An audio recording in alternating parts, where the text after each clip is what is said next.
माहिती आहे का तुम्हाला? गुरुत्वीय लहरी ग्रॅव्हिटेशनल वेव्ज. पाण्यात दगड टाकल्यावर त्यावर लहरी निर्माण होतात. तसेच एका दोरीची दोरीची टोके धरून हलविल्यास त्यावरही लहरी निर्माण होतात, हे तुम्ही पाहिले असेलच. प्रकाश हा देखील एक प्रकारचा तरंग आहे. तर विद्यार्थ्यांनो, जसं आपण पाण्यात दगड टाकतो, संथ पाण्यात दगड टाकल्यानंतर त्या संथ पाण्यामध्ये लहरी निर्माण झालेल्या आपण पाहतो. तसेच जर एखादी दोरी घेतली आणि त्या दोरीचे 2 टोके 2 हातात धरून जर ती दोरी आपण हलवली तर त्यामध्ये सुद्धा लहरी निर्माण होतात. त्याच पद्धतीने प्रकाश हा देखील एक तरंगाचा प्रकार आहे. त्यास विद्युत चुंबकीय तरंग असे म्हणतात. गॅमा किरण, क्ष किरण, अतिनील किरण, अवरक्त किरण, सूक्ष्म तरंग, रेडिओ तरंग हे सर्व विद्युत चुंबकीय तरंगाचेच विभिन्न प्रकार आहेत. खगोलीय वस्तू हे तरंग उत्सर्जित करतात व आपण आपल्या उपकरणांद्वारे त्यांना ग्रहण करतो. विश्वाबद्दलची संपूर्ण माहिती आपल्याला या लहरींद्वारेच मिळालेली आहे. तर विद्यार्थ्यांनो, जे काही खगोलीय वस्तू आहे, खगोलीय वस्तू म्हणजे कोणत्या? चंद्र, तारे, सूर्य, ग्रह हे ज्या सगळ्या खगोलीय वस्तू आहे ते विविध प्रकारचे तरंग उत्सर्जित करत राहतात आणि हे तरंग आपण आपल्या विशिष्ट उपकरणांद्वारे त्यांना ग्रहण करतो आणि त्यामुळे आपल्याला विश्वाबद्दलची संपूर्ण माहिती या लहरींद्वारे प्राप्त होते. गुरुत्वीय लहरी या अगदी वेगळ्या प्रकारच्या लहरी आहेत. त्यांना अवकाश काळावरील लहरी असे म्हटले आहे. त्यांच्या अस्तित्वाची शक्यता आइन्स्टाईनने 1916 मध्ये वर्तवली होती. या लहरी खूप क्षीण असल्याने त्यांना शोधणे खूप कठीण आहेत.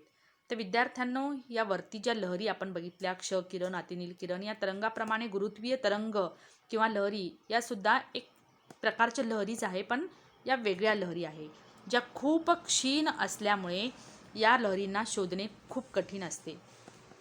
खगोलीय वस्तूंमधून उत्सर्जित झालेल्या गुरुत्वीय लहरींना शोधण्यासाठी शास्त्रज्ञांनी अतिशय संवेदनशील उपकरणे विकसित केली आहेत.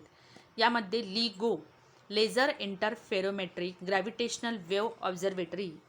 तर या ठिकाणी जो लिगो नावाचा इन्स्ट्रुमेंट आहे, laser interferometric gravitational wave observatory, हे प्रमुख आहे.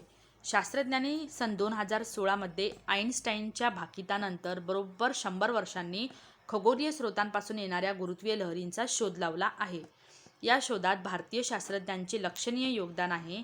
या शोधामुळे विश्वाची माहिती मिळविण्याचा एक नवीन मार्ग खुला झाला आहे.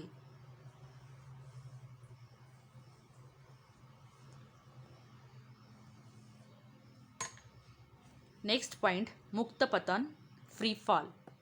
आता विद्यार्थ्यांनो, या ठिकाणी करून पहामध्ये एक ॲक्टिव्हिटी आपल्याला दिलेली आहे. या ॲक्टिव्हिटीकडे लक्ष द्या. एक लहान दगड हातात धरा. त्यावर कोणकोणती बले प्रयुक्त होत आहेत? आता तो दगड हळूच सोडून द्या. तुम्हाला काय आढळेल? तुम्ही सोडून दिल्यावर त्या दगडावर कोणते बल प्रयुक्त झाले? आता आपल्याला एक हातात दगड धरायचा आहे आणि या दगडावरती कोणकोणते बले प्रयुक्त होते हे सांगायचं. आणि समजा दगड जर तुम्ही सोडून दिला तर नेमकं काय होतं? तर पृथ्वीचे गुरुत्वीय बल सगळ्या वस्तूंवर प्रयुक्त होते हे आपल्याला माहिती आहे. पृथ्वीचे गुरुत्वीय बल हे सगळ्याच वस्तूंवर प्रयुक्त होतं. आपण दगड हातात धरलेला असताना देखील हे बल प्रयुक्त होतच होते, परंतु आपण हाताने विरुद्ध दिशेने लावत असलेले बल त्याला संतुलित करत होते व तो दगड स्थिर होता. तर इथे लक्ष द्या विद्यार्थ्यांनो.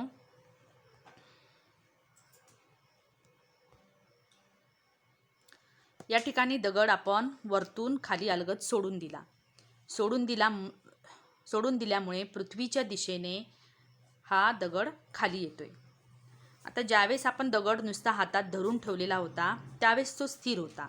कशामुळे स्थिर होता?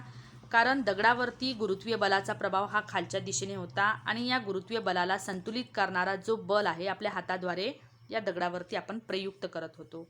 तर या ठिकाणी गुरुत्वीय बलाद्वारे लागलेला जो बल आहे आणि त्याचबरोबर हाताद्वारे या दगडावरती जो प्रयुक्त होणारा बल आहे, हे दोन्हीही एकमेकांना संतुलित करत असल्यामुळे हा दगड या ठिकाणी स्थिर राहतो. पण ज्यावेळेस आपण दगड हा सोडून देतो, सोडल्यामुळे जेव्हा हा दगड आपण सोडून देतो त्यावेळेस तो गुरुत्वीय बलाच्या केवळ आणि केवळ गुरुत्वीय बलाच्या प्रभावाखालीच तो खाली येतो. जेव्हा आपण दगड हातातून सोडून देतो त्यावेळेस हा दगड गुरुत्वीय बलाच्या प्रभावाखालीच तो खालच्या दिशेने सरळ खालच्या दिशेनेच येतो. जसे या ठिकाणी दाखवलेलं आहे की दगड हा वरतून खाली सोडून दिला तर त्यावेळेस तो गुरुत्वीय बलाच्या प्रभावाखाली येतो. आपण हातातून सोडून दिल्यावर दगडावर केवळ गुरुत्वीय बल प्रयुक्त होत असल्याने त्याच्या प्रभावाने तो दगड खाली पडला. जेव्हा एखादी वस्तू केवळ गुरुत्वीय बलाच्या प्रभावाने गतिमान असेल तर त्या गतीला मुक्त पतन असे म्हटले जाते. तर या ठिकाणी मुक्त पतनाची व्याख्या दिलेली आहे.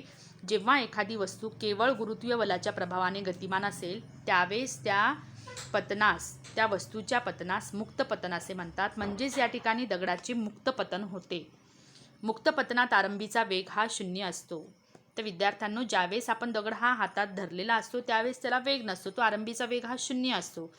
कालावधीनुसार तो गुरुत्वीय त्वरणामुळे वाढत जातो. पृथ्वीवर मुक्त पतनाच्या वेळी हवेशी होणाऱ्या घर्षणामुळे वस्तूच्या गतीला विरोध होतो व वस्तूवर प्लावक बलही कार्य करते.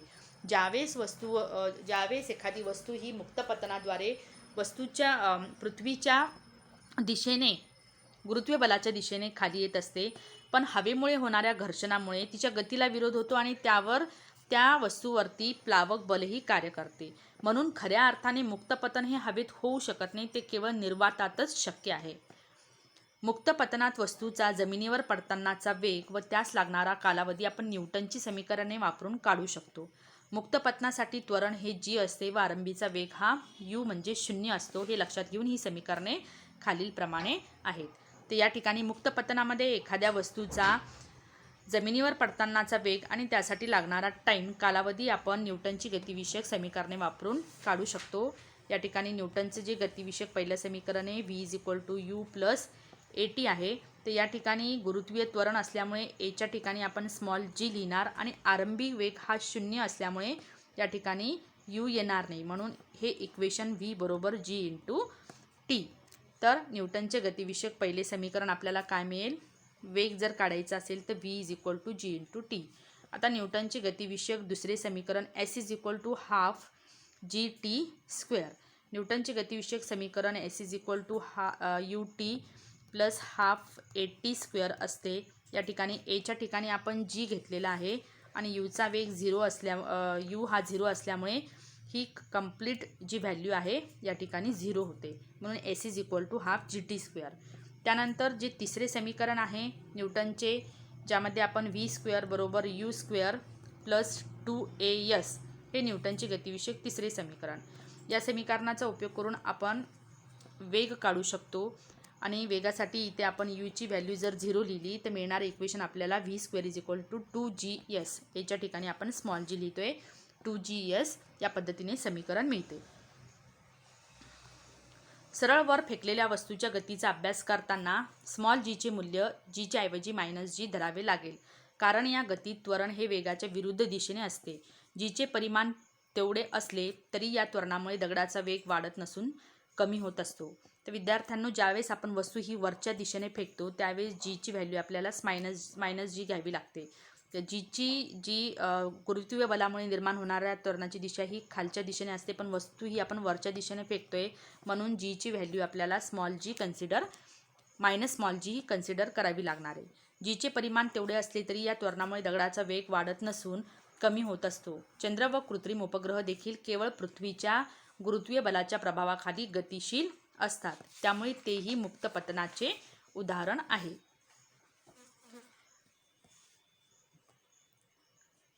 माहिती आहे का तुम्हाला? पृथ्वीवरील एका स्थानावर स्मॉल जीचे मूल्य सगळ्या वस्तूंसाठी एक समान असते. म्हणून कुठल्याही दोन वस्तू एकाच उंचीवरून सोडल्यास एकाच वेळेस जमिनीवर पोहोचतात. त्याचे वस्तुमान व इतर कुठल्याही गुणधर्माचा या कालावधीवर परिणाम होत नाही. तर विद्यार्थ्यांनो, पृथ्वीवर कोणत्याही ठिकाणावरती स्मॉल जीचे मूल्य, गुरुत्वीय त्वरणाचे मूल्य सगळ्या वस्तूंसाठी सारखे असते. ते वस्तूच्या कोणत्याही गुणधर्मावर परिणाम करत नाही किंवा कोणत्या गुणधर्माचा त्याच्यावरती परिणाम होत नाही. त्यामुळे कोणतीही वस्तू जर एकाच वेळेस एकाच ठिकाणाहून जमिनीवर सोडली तर वस्तुमान इतर कोणत्याही गुणधर्माचा कालावधीवर परिणाम होत नाही. ते दोन्हीही वस्तू जे आहे एकाच उंचीवर सोडल्यास एकाच वेळेस त्या खाली येतात. असे म्हटले जाते की गॅलिलिओने सुमारे 1590 मध्ये इटली देशातील पिसा या शहरात एक प्रयोग केला. 2 वेगवेगळ्या वस्तुमानाचे गोल तेथील झुकलेल्या मनोऱ्यावरून एकाच वेळेस खाली सोडले तर ते एकाच वेळी जमिनीवर पडतात हे सिद्ध केले. आपण